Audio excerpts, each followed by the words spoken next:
Você, do jeito que está em pé, convido você a abrir a sua Bíblia comigo no livro de Apocalipse, capítulo de número 2. Nós vamos ler a partir do versículo 1. Apocalipse 2, nós vamos ler do versículo 1 ao versículo 7. Quando você achar, você vai glorificar o nome do Senhor. Apocalipse 2, versículo 1 ao versículo 7. Quem achou, dê glória a Deus mais alto que você conseguir. Amém? Você já sentiu a presença do Senhor essa noite?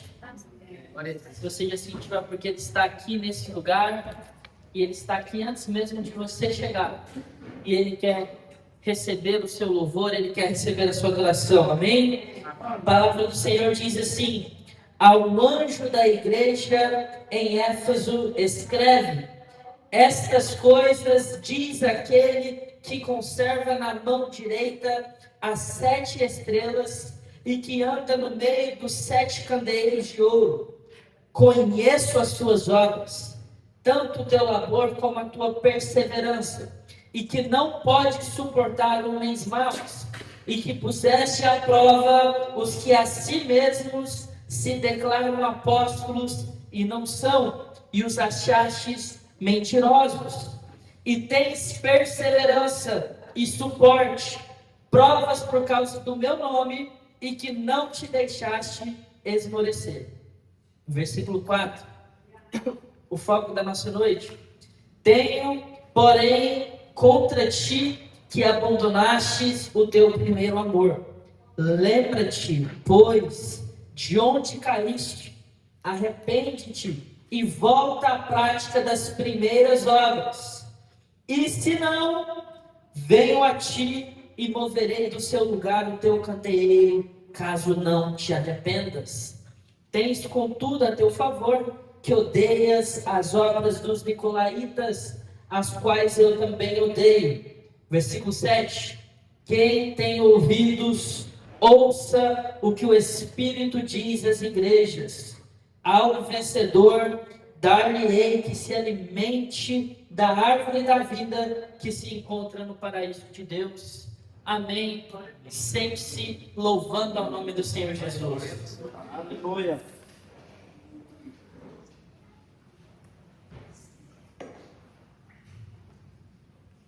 Glória a Deus.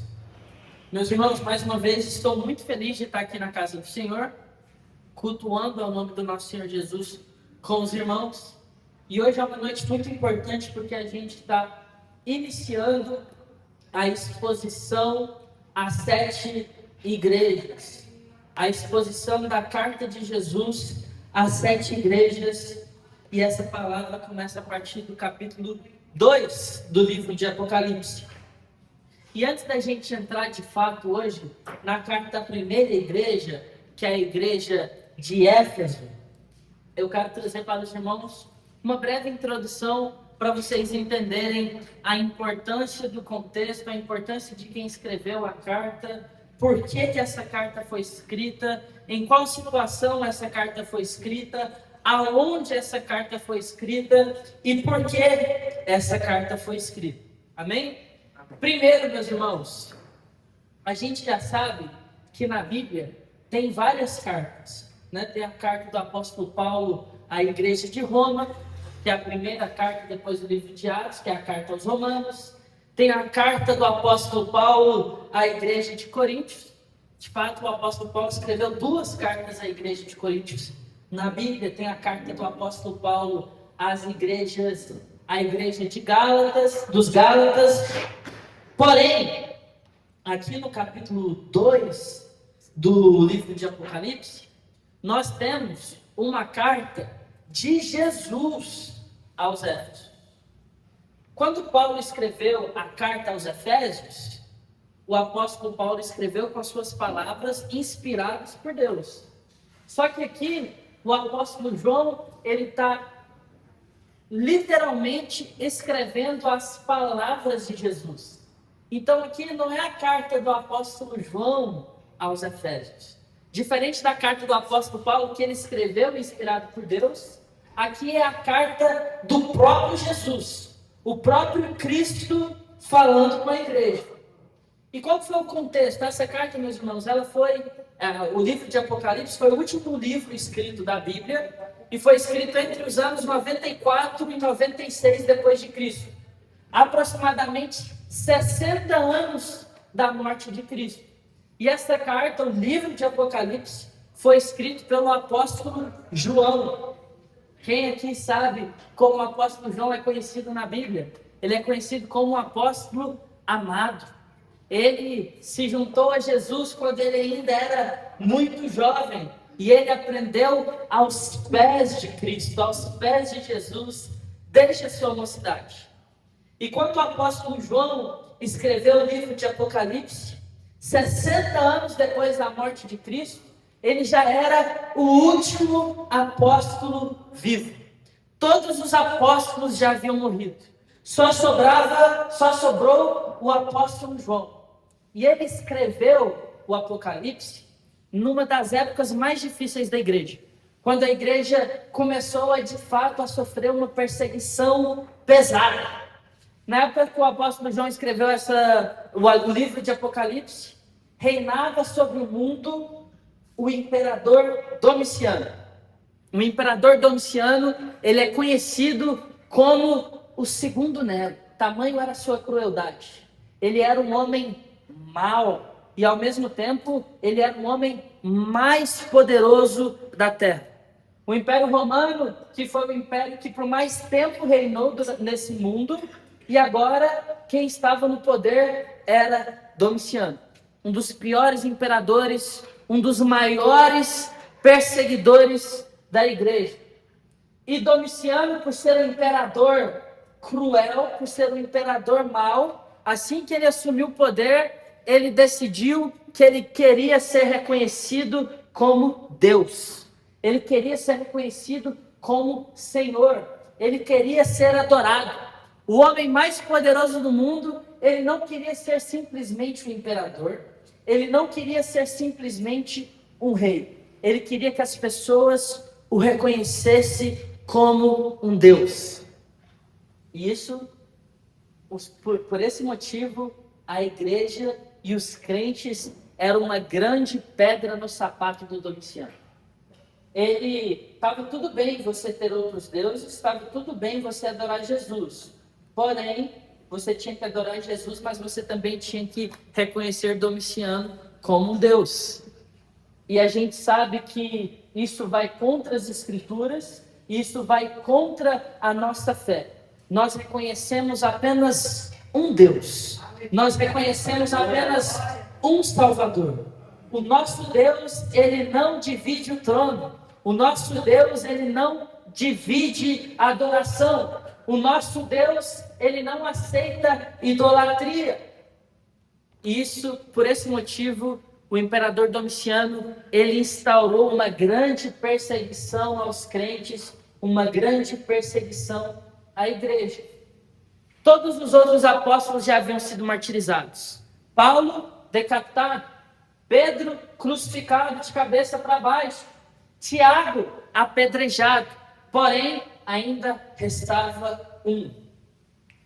E Domiciano, no meio da sua perseguição à igreja, ele dizia: olha, só falta João, só falta o apóstolo João, então o que eu vou fazer? Eu vou matar o apóstolo João. Eu vou acabar com João. Eu vou acabar com o último discípulo de Cristo, porque assim, ao acabar com o último discípulo de Cristo, eu elimino o evangelho e as pessoas vão passar a me reconhecer como Deus.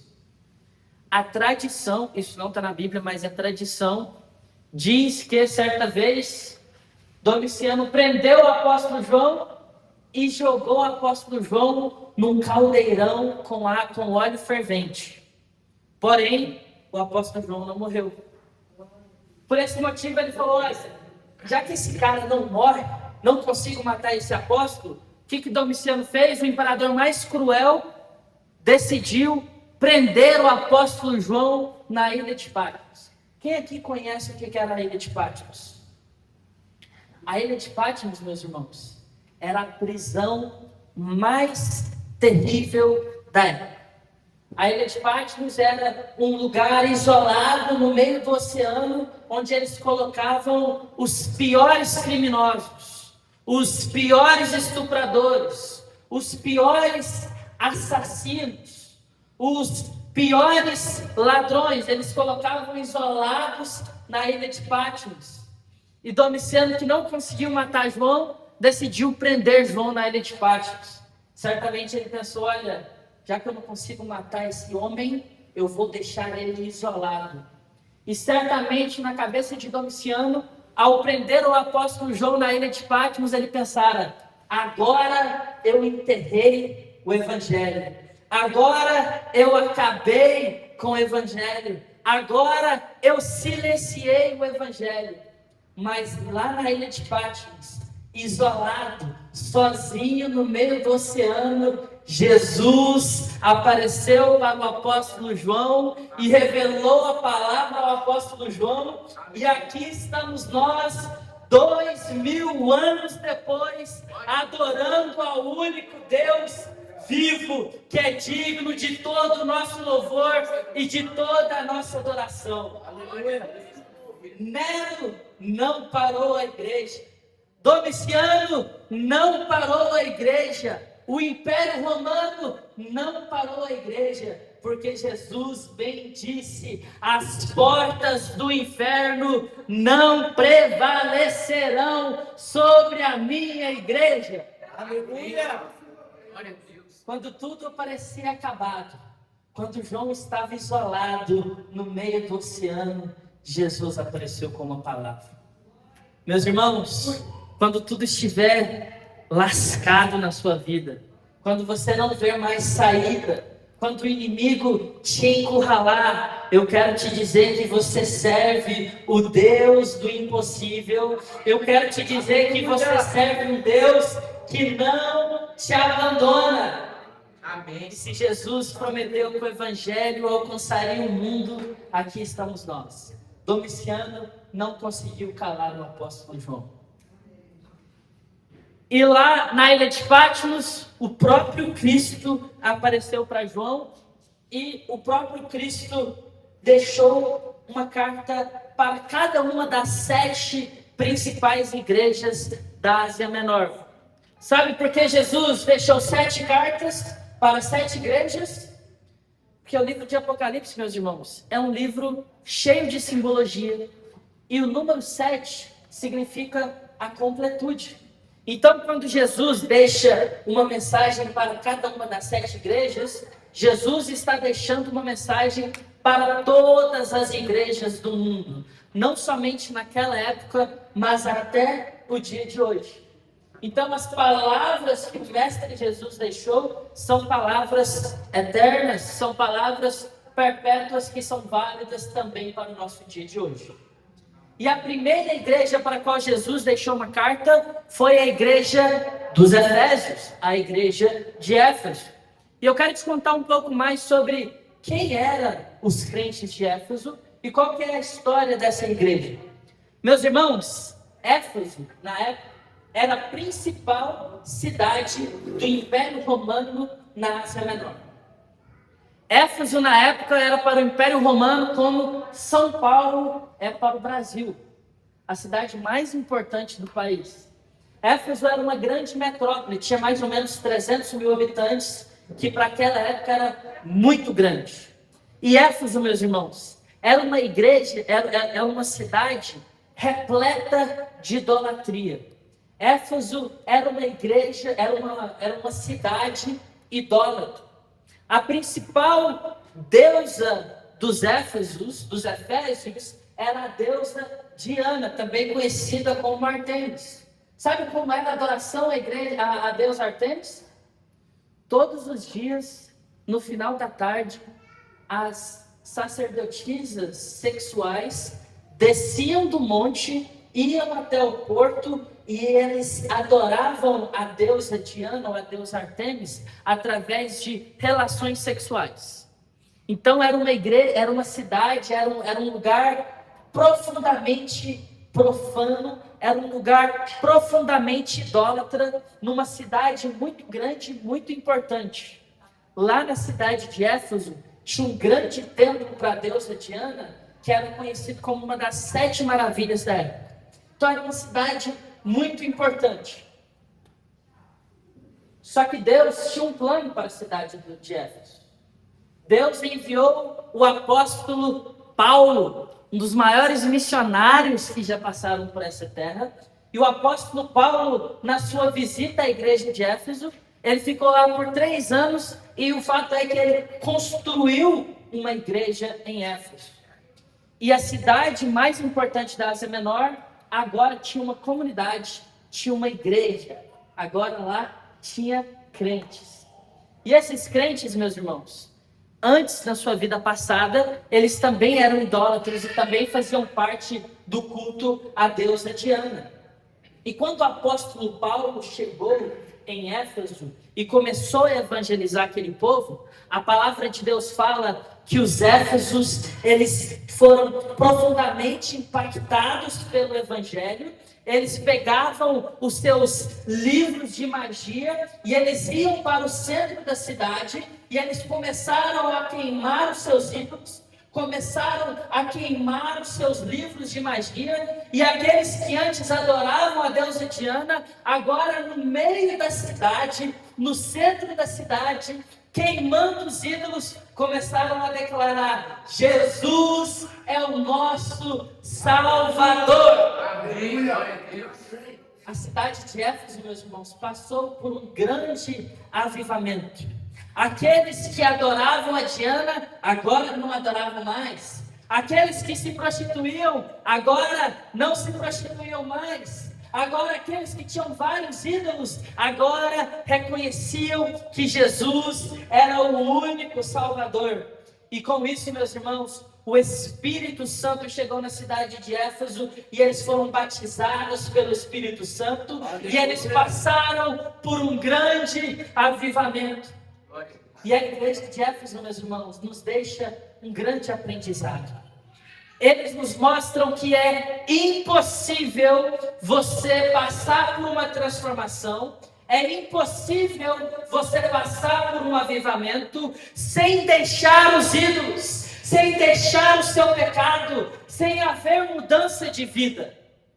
Os éfesos, eles não apenas receberam o evangelho, como eles tomaram uma decisão: abandonar as velhas práticas, abandonar os velhos ídolos e prestar adoração para o único Deus que é digno de todo o nosso louvor. Aleluia! O apóstolo Paulo ficou em Éfeso por 3 anos. Depois ele deixou o seu discípulo amado Timóteo, e depois de Timóteo ficou o apóstolo João como pastor daquela igreja. Ou seja, os crentes em Éfeso, eles passaram por 3 etapas cruciais na vida de qualquer crente. Primeiro, você recebe o evangelho e abandona as velhas práticas. Eles ouviram, foram batizados pelo Espírito Santo, etapa 1. Etapa 2, abandonaram as velhas práticas, queimaram os ídolos. E etapa 3, foram discipulados, tiveram excelentes pastores. Primeiro Paulo, depois Timóteo, depois João.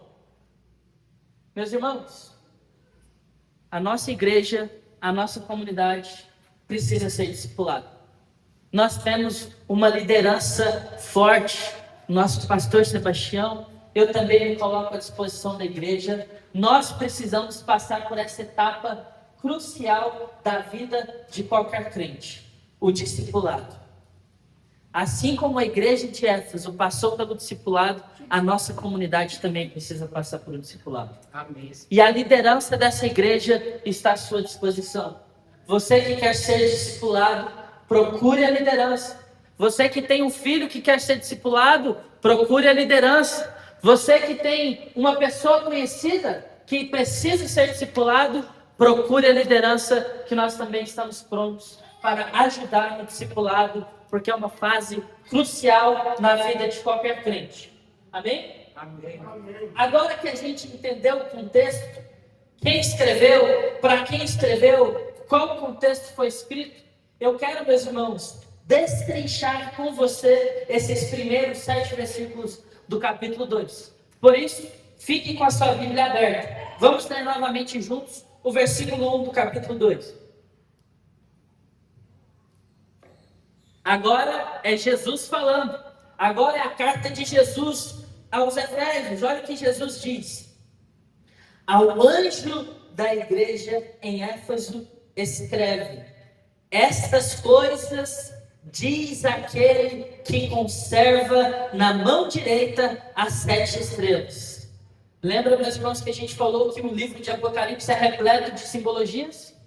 Aqui, meus irmãos, as 7 estrelas, ou 7 candeeiros, são as 7 igrejas. O anjo da igreja é o pastor da igreja.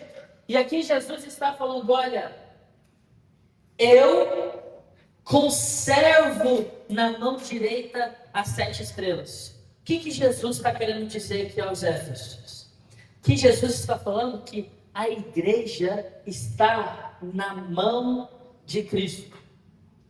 Só que tem uma diferença muito grande, eu quero explicar para você essa noite. Esse microfone aqui está na minha mão? Está na minha mão? Pastor, tenta pegar o microfone. Pastor, consegue pegar no microfone? Consegue, porque eu estou segurando o microfone. Aqui, Jesus, ele não está dizendo que ele está segurando, que ele está dizendo que ele está conservando a igreja na mão. Por exemplo, estou com a chave do carro, certo? Tenta triscar na chave agora. Pastor, consegue triscar na chave agora? Por quê? Porque está guardado na minha mão. Aqui Jesus, ele está dizendo, a primeira verdade que ele está dizendo aqui aos Efésios é: olha, a igreja está conservada na mão de Cristo Jesus. Aleluia. Esta igreja aqui não está guardada na mão do homem. É o próprio Deus quem está guardando esta igreja. Amém. Abre a sua Bíblia comigo. Abre a sua Bíblia comigo agora, meus irmãos. No livro de João, Evangelho de João, capítulo 10, versículo 28. João 10, 28. Olha o que a palavra do Senhor diz. João 10, 28. Aquilo que meu Pai me deu é maior do que tudo, e da mão do Pai ninguém pode arrebatar.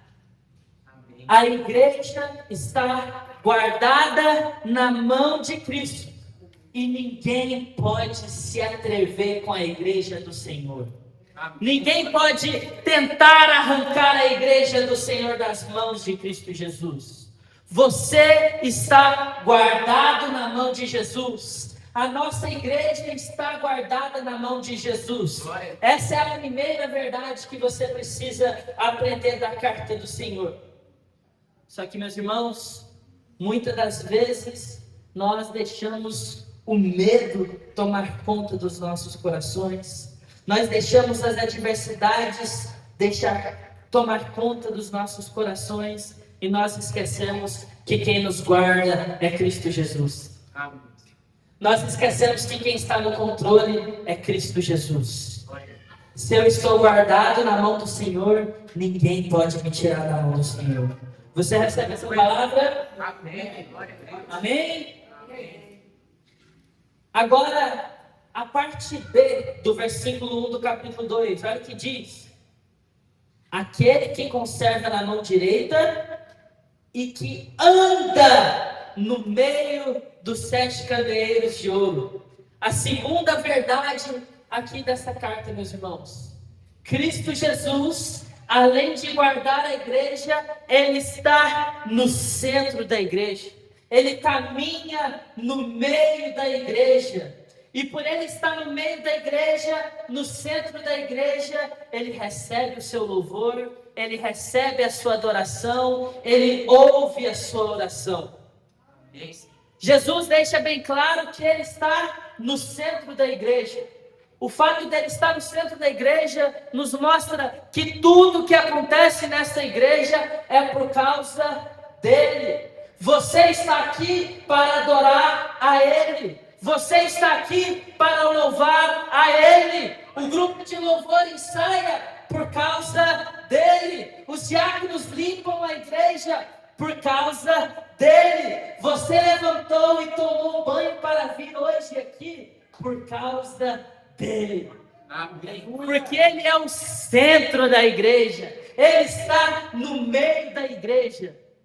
E meus irmãos, isso é muito mais sério do que você pode imaginar. Qual tem sido a qualidade do seu culto ao nosso Deus? Ele está aqui no meio da igreja, ele está aqui para receber o seu louvor e a sua adoração. Mas qual tem sido a qualidade do culto que você tem prestado ao Senhor? Qual tem sido a qualidade do louvor que você tem prestado ao Senhor? Você está vindo apenas porque é domingo e faz parte da sua rotina? Ou você veio, de fato, com o coração pronto para louvar a esse Deus? Aleluia. Você faz o que você faz aqui na igreja por obrigação, por conta do pastor, ou porque Cristo Jesus está no centro da igreja? Você, de fato, dá o seu melhor louvor? Você serve com tudo que você pode e com tudo que você tem? Ou você tem prestado uma adoração meia boca ao Senhor? Meus irmãos, nós precisamos lembrar que o nosso Deus, Ele enviou o Filho dele para morrer por você, porque nós estávamos condenados. Nós estávamos manchados pelo pecado. Ele fez o maior sacrifício por mim e por você. Ele se fez maldito por você. Ele se fez maldição por você. E mesmo assim, você ainda não presta o melhor culto ao nosso Senhor. Mesmo assim, você não dedica o melhor louvor ao nosso Senhor. Mesmo assim, você não entrega tudo que você tem para o nosso Senhor. Meus irmãos, o nosso Deus, o nosso Cristo, que guarda a igreja, Ele permanece no centro da igreja desde antes de você chegar. É muito sério isso, meus irmãos. Jesus, Ele está mostrando aqui para a igreja de Éfeso que Ele observa tudo o que acontece, que Ele ouve tudo o que acontece, que Ele sonda o seu coração e Ele conhece o louvor que você tem dado a Ele. Amém? Amém. Você está comigo? Amém. Vamos ler o versículo 2. Olha o que o versículo 2 diz. Conheço as tuas obras. O que Jesus ele está dizendo aqui? No original, esse conhecer as tuas obras, ele vai muito além de apenas saber o que você faz. Por exemplo, eu sei que hoje o pastor Sebastião veio aqui e arrumou ali o degrau. Eu sei. O que Jesus está falando aqui é, ele não apenas sabe, mas ele sonda o seu coração e ele conhece o que está por trás do seu coração e o porquê que você fez. Não basta você passar dia e noite dentro da igreja, quando na verdade o intuito do seu coração é outro. Aqui Jesus ele está falando para a igreja de Éfeso, olha, eu conheço o seu coração, eu sondo o seu coração e eu sei as suas obras. Eu conheço quais são os objetivos que você tem em fazer o que você faz. Olha a parte B do versículo 2. Conheço as tuas obras, tanto o teu labor como a perseverança e que não pode suportar homens maus. Aqui Jesus ele está falando aqui para a igreja de Éfeso, eu reconheço que vocês têm dado o melhor de vocês, eu reconheço que vocês têm dado o melhor de vocês com o coração, com o intuito bom. O labor aqui, que Jesus está falando, não é um simples trabalho, não é simples vir aqui e louvar, não é simplesmente vir aqui e lavar a cadeira. Esse labor aqui no original, meus irmãos, significa que é um trabalho árduo.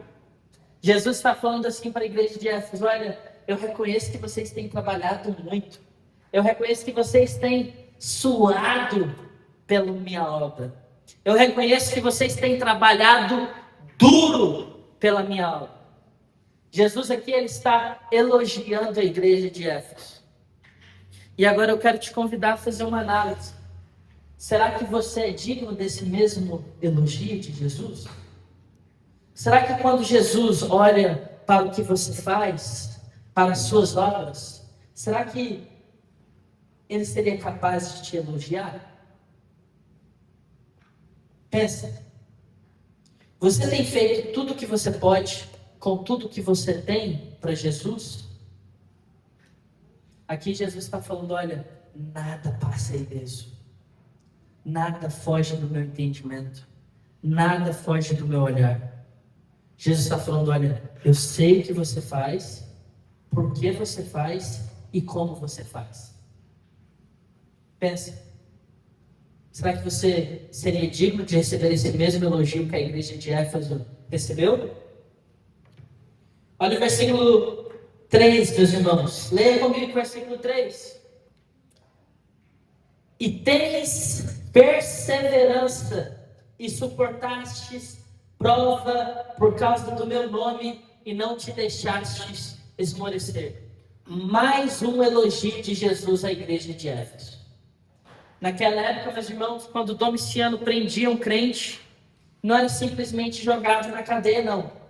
O crente era amarrado e o crente desfilava pela cidade e todos sabiam que aquele crente seria morto.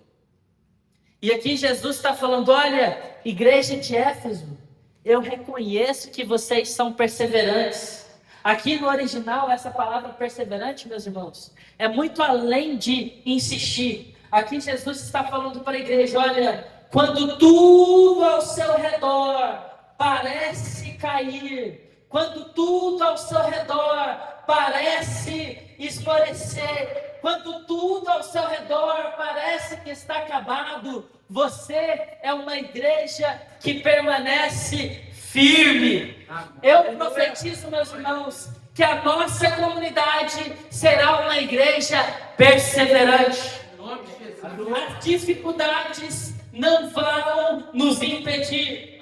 Quando tudo parecer acabado, nós vamos permanecer firmes, porque nós cremos num Deus do impossível, nós cremos num Deus que realiza promessas. Meus irmãos, mais um elogio de Jesus à igreja de Éfeso.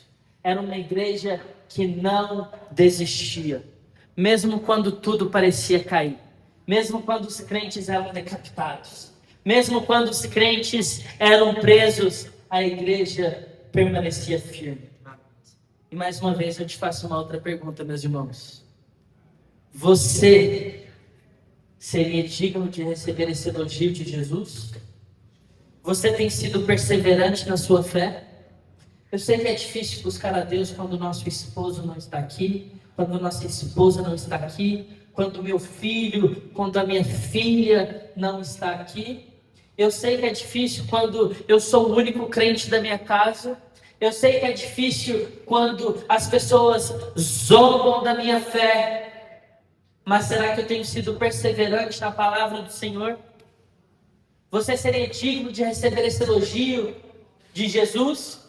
A igreja de Éfeso, sim, era uma igreja perseverante.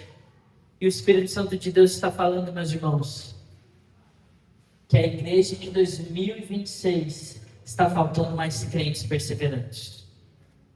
Hoje, qualquer desculpa, qualquer coisinha é desculpa para você não vir para a igreja. Qualquer desculpa, qualquer coisinha é desculpa para você abandonar a fé. Qualquer coisinha é desculpa para você não pregar o Evangelho. Enquanto você está dando desculpa, enquanto você não está sendo perseverante com o Evangelho, tem pessoas lá fora que estão morrendo sem conhecer a palavra do Senhor. A nossa igreja precisa ser uma igreja perseverante. Aleluia. Nós precisamos ser uma igreja que não desiste. Aleluia. Amém? Amém. Você está comigo? Amém. Ou os irmãos estão com sono? Vamos ler o versículo 4 agora, meus irmãos? Olha o que a palavra do Senhor diz. Tenho, porém, até aqui nós demos apenas elogios de Jesus à igreja. Agora tem um porém. Agora tem uma pausa. Olha o que Jesus fala. Tenho, porém, contra ti que abandonaste o teu primeiro amor. Meus irmãos, a igreja de Éfeso era uma igreja trabalhadora, era uma igreja com uma doutrina fiel às Escrituras, porém, eles deixaram o primeiro amor. Aqui Jesus está falando, olha, não adianta se você está na igreja todos os dias. Não adianta se você está trabalhando na igreja todos os dias. Se você abandonar o seu primeiro amor, se você deixar o amor, nada disso importa. Qual foi o maior mandamento que Jesus deixou? O segundo maior mandamento: amar o nosso próximo. E aqui Jesus está falando, olha, se você fizer tudo isso, mas não tiver o primeiro amor, nada disso importa. E o nosso primeiro amor, meus irmãos, a gente coloca em prática quando a gente tem disciplina com a palavra do Senhor. A gente coloca em prática quando a gente tem disciplina com os mandamentos do Senhor. Qual foi o mandamento do Senhor? Ide e pregai a palavra. Para quantas pessoas você pregou a palavra essa semana? Será que você tem amado de fato os irmãos que estão lá fora? Será que a nossa igreja tem sido uma igreja que ama almas? Eu profetizo que sim. Aleluia. Eu faço um compromisso com os irmãos que nós seremos uma igreja evangelizadora, que nós seremos uma igreja disciplinada na palavra, que nós seremos uma igreja que ama almas lá fora. Mas para você cumprir isso, meus irmãos, você tem que obedecer ao Senhor, você tem que pregar o evangelho. Jesus está dizendo, olha, tudo que você fizer, se você não tiver amor, nada disso importa. Sabe por que o amor é muito importante, meus irmãos? Abra a palavra comigo em Efésios 2. Efésios capítulo 2. Agora aqui é a carta do apóstolo Paulo aos Éfesos. Efésios 2, versículo 4. Olha o que a palavra do Senhor diz. Mas Deus, sendo rico em misericórdia, por causa do grande amor com que nos amou, versículo 5. E estando nós mortos em nossos delitos, nos deu vida juntamente por Cristo. Pela graça sois salvos. Meus irmãos, o primeiro amor é importante porque Jesus te amou primeiro. Aleluia. Deus é amor. O amor faz parte da essência de Cristo. E se você não ama, você não está em Cristo. Se você não ama a obra, você não está em Cristo. Se você não ama o próximo, você não está em Cristo. Sabe por quê? Porque o nosso Deus é amor. E Ele te amou primeiro. Quando você estava condenado à morte eterna, Ele te amou, Ele te resgatou. E o amor é o fundamento da igreja. Uma igreja sem amor não cumpre o propósito de uma igreja. Um crente que não ama não cumpre o propósito de um crente. Se você não ama, você não é filho. Se você não ama, você não faz parte do reino. Se você negligencia o evangelho, você não ama. Porque quando você estava morto, Deus te amou. Ele te salvou. E é por isso que o amor é muito importante. Abre comigo 1 Coríntios. 1 Coríntios capítulo 13. Olha o que a palavra do Senhor diz. 1 Coríntios 13, versículo 3. Versículo 1, pode ler 1. Olha o que a palavra do Senhor fala, olha. Ainda que eu fale as línguas dos homens e dos anjos, se não tiver amor, serei como bronze que soa, como símbolo que retine. Versículo 2.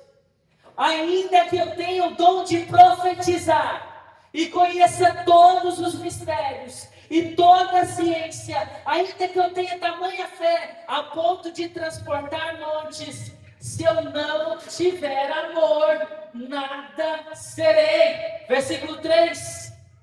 E ainda que eu distribua todos os meus bens entre os pobres, e ainda que eu entregue meu próprio corpo para ser queimado, se eu não tiver amor, nada me aproveitará. A igreja de Éfeso era uma igreja trabalhadora, fiel à doutrina, fiel à teologia, mas havia abandonado o primeiro amor. E Jesus agora está exortando a igreja de Éfeso, falando: olha, eu tenho contra ti que você abandonou o primeiro amor. Meus irmãos, essa palavra é mais viva do que nunca. Nós estamos vivendo na geração que menos ama. Nós estamos vivendo na geração que há mais briga entre pais e filhos. Nós estamos vivendo na geração com maior índice de divórcio. Nós estamos vivendo na geração com maior índice de depressão. Nós estamos vivendo na geração que o pregador prega, entra no ouvido e sai no outro. E Jesus está trazendo um aviso para a igreja de Éfeso, e esse aviso também é para a nossa geração atual. Tenho contra ti que abandonastes o primeiro amor. Sem amor, nada importa. Sem amor, não tem por que você estar aqui. Sem amor, não tem por que você ler essa palavra. Porque se você ama, você prega. Se você ama, você chora por almas. Essa semana, meus irmãos, não é puxando o saco do meu pastor não, mas ele me falou que ele acordou de madrugada aos choros por um jovem que ele mal conhecia. Amor. Nós precisamos amar mais o próximo. E Jesus, Ele te ama tanto. Ele te ama tanto. Ele amava tanto a igreja de Éfeso, que depois de ter exortado a igreja de Éfeso, depois de ter falado: olha, nada que vocês estão fazendo adianta. O seu trabalho é em vão porque você abandonou o primeiro amor. Mas Ele te ama tanto que Ele deixa instruções para a igreja. E eu quero que você preste muita atenção, porque a gente já está caminhando para o final e essa é a parte mais importante do sermão. É quando Jesus vai te dar instruções para você voltar ao primeiro amor. Leia comigo o versículo 5. Primeiras duas palavras do versículo 5, ó. Lembra-te de onde caíste. Aqui, Jesus está te fazendo um convite.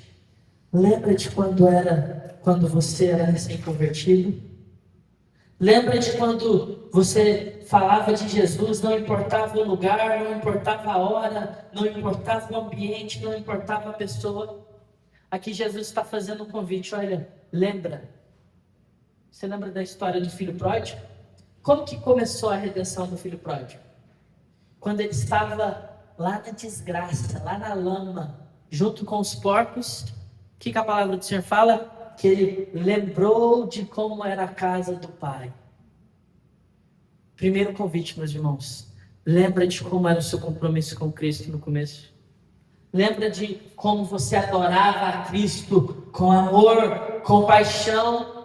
Lembra de quando você servia com tudo que você tinha e com tudo que você podia. É a primeira receita, é a primeira parte da receita. Lembra-te de onde caíste. Jesus está falando para a igreja de Éfeso: olha, lembra de como era no início, lembra de como era no começo, lembra de onde Jesus te tirou, lembra do que Jesus te salvou, lembra que você era um desgraçado, condenado ao inferno, lembra de como era a sua vida antes de Cristo. Lembra. Segunda instrução de Jesus, ainda no versículo 5, arrependa-te. Primeiro você lembra e agora você se arrepende. Se arrepende por não estar dando o seu melhor para Cristo. Se arrependa de não estar prestando o melhor louvor para Cristo. Se arrependa de estar levando a palavra do Senhor com a barriga. Se arrependa de não estar servindo como você deveria. Se arrependa de não estar pregando o evangelho como você deveria. Aleluia. Jesus está dizendo: lembra do que você fazia antes, agora se arrependa de não estar mais fazendo. Lembra de como servia, se arrependa por não estar servindo mais. Se arrependa por estar negligenciando a palavra. Seguindo no versículo 5, volte às práticas da primeira obra. Primeiro você lembra, você arrepende e você volta a fazer o que você fazia antes. Volte a fazer o que você fazia antes. Volte a ter prazer em ler a palavra do Senhor. Volte a ter prazer em meditar a palavra do Senhor. Volte a ter prazer de servir ao Senhor. Porque olha o que a palavra do Senhor fala. Olha, meus irmãos, não sou eu quem estou falando, é o Espírito Santo de Deus. Olha o versículo 5. Vou repetir. Não sou eu. Olha o que o versículo 5 fala. Lembra-te, pois, de onde caíste, arrependa e volte à prática das primeiras obras. E se não, venho a ti e moverei do seu lugar o teu candeeiro, caso não te arrependas. Isso é muito forte, meus irmãos. A gente não fez o compromisso de meditar na carta? E aqui é Jesus falando: olha, se você não se arrepender, eu vou remover a luz do Espírito Santo da sua vida. O Espírito Santo, ele não habita em quem negligencia a palavra. O Espírito Santo, ele não habita em quem negligencia o Evangelho. E aqui ele está falando para a igreja de Éfeso: olha, se você não se arrepender, eu vou remover de você a luz do Espírito Santo. Essa palavra é viva. A palavra do Senhor é viva e eficaz até o dia de hoje. Não sou eu quem estou falando, é o Espírito Santo. Essa noite, o Espírito Santo de Deus exortou a igreja. Ele deu uma palavra à igreja.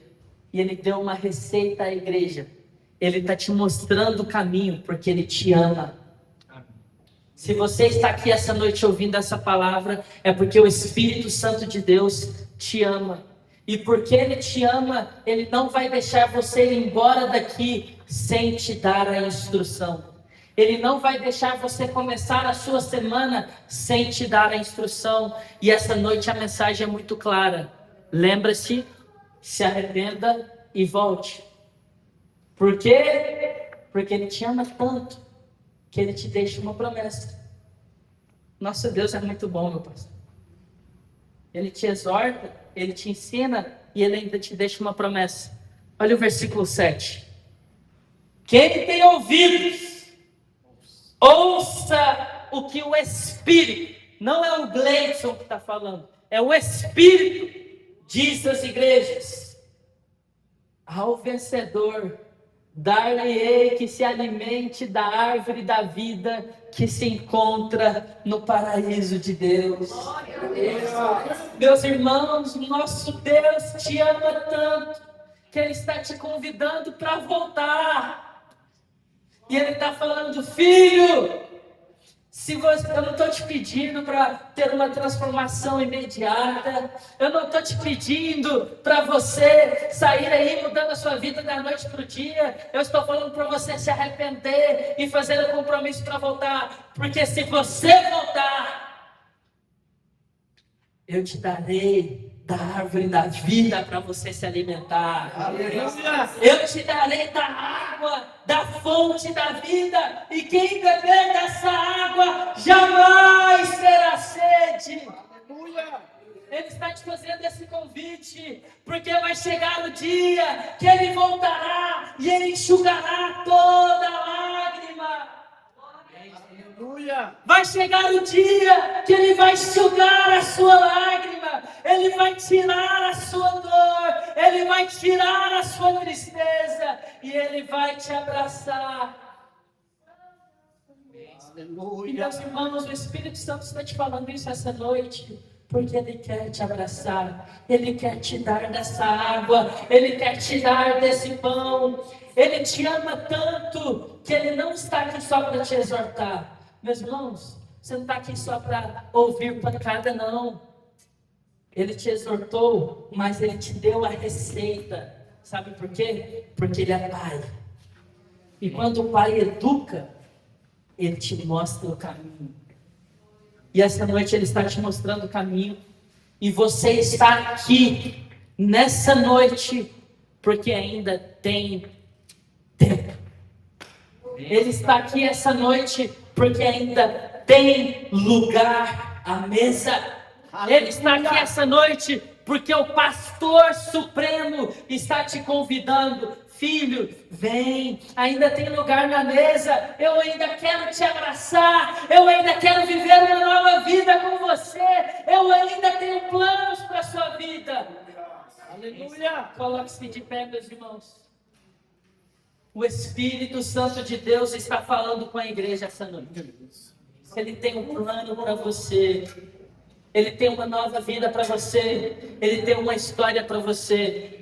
E meus irmãos, quando Jesus falou comigo essa palavra pela primeira vez, Ele não está falando só para quem está afastado, não. Ele não está falando só para quem está longe ou para quem nunca ouviu o Evangelho, não. Ele falou comigo porque quando eu ouvi essa palavra, eu estava morto. Quando eu ouvi essa palavra, eu não estava dedicando o meu melhor a Cristo. Quando eu ouvi essa palavra, o meu amor tinha esfriado. Eu não tinha mais prazer o suficiente para ler a palavra. Eu não tinha mais prazer o suficiente para fazer a obra dele. Essa palavra é para todos. É para todo aquele que um dia sentiu que não estava dando o seu melhor para Cristo.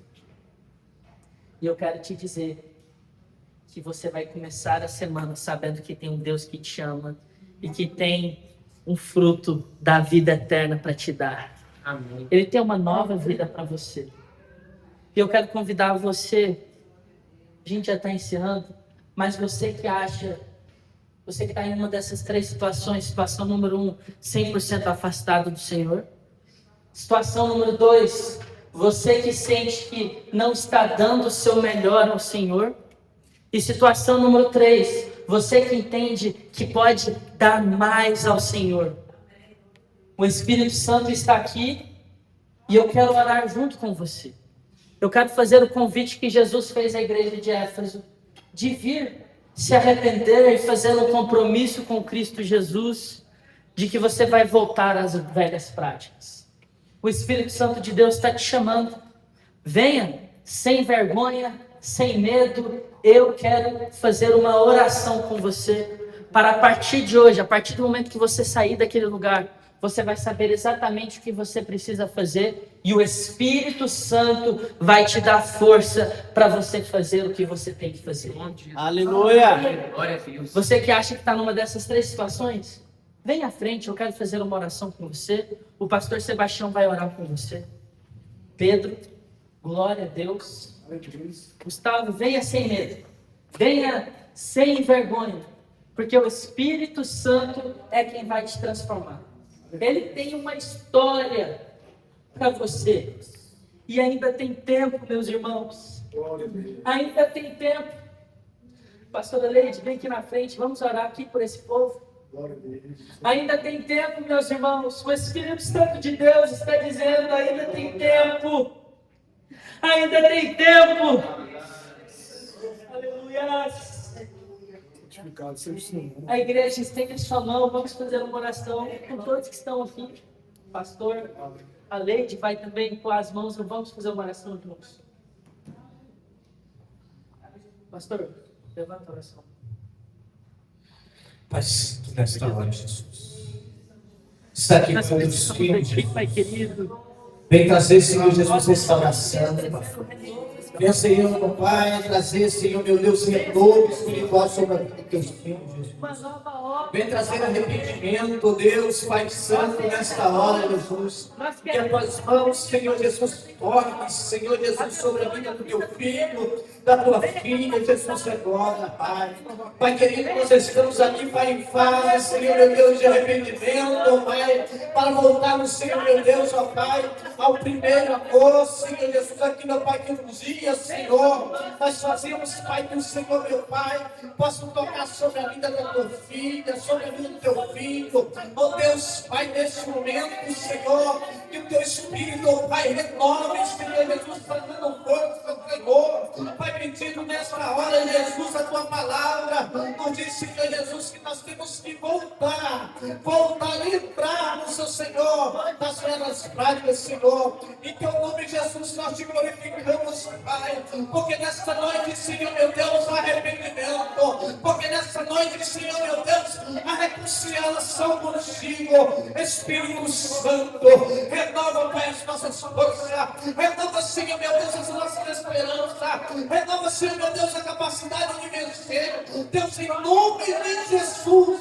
derrame da tua graça, Pai, do teu amor, Jesus, nós aqui, Pai, te glorificamos, nós aqui, Pai Santo, nesta hora, Jesus, somos uma igreja que ama, Senhor, meu Deus, a tua palavra, que ama, Senhor, meu Deus, a ti, Jesus, que nesta semana, Senhor, pessoas sejam impactadas, pessoas sejam, Pai, influenciadas pelo teu amor derramado, Senhor, sobre a vida do teu povo, em nome de Jesus. Nós te louvamos, nós te agradecemos, ó Pai, em nome do Senhor Jesus. Aleluia. Louvado seja o nome do Senhor Jesus. Amém. Louvado seja o nome de Jesus. Amém. Louvado seja o nome de Jesus. Obrigado, Espírito Santo. Obrigado, Senhor Jesus. Nós te adoramos, ó Deus. Nós te glorificamos, ó Pai, por mais essa oportunidade. Em nome de Jesus. Aleluia. Louvado seja o nome de Jesus. Amém. Louvado seja o nome de Jesus. Que o Senhor Jesus continua te dando graça, unção, capacidade de ministrar o Evangelho de Cristo. Pastor Gleito, que Deus abençoe você e sua família, em nome de Jesus. Amém.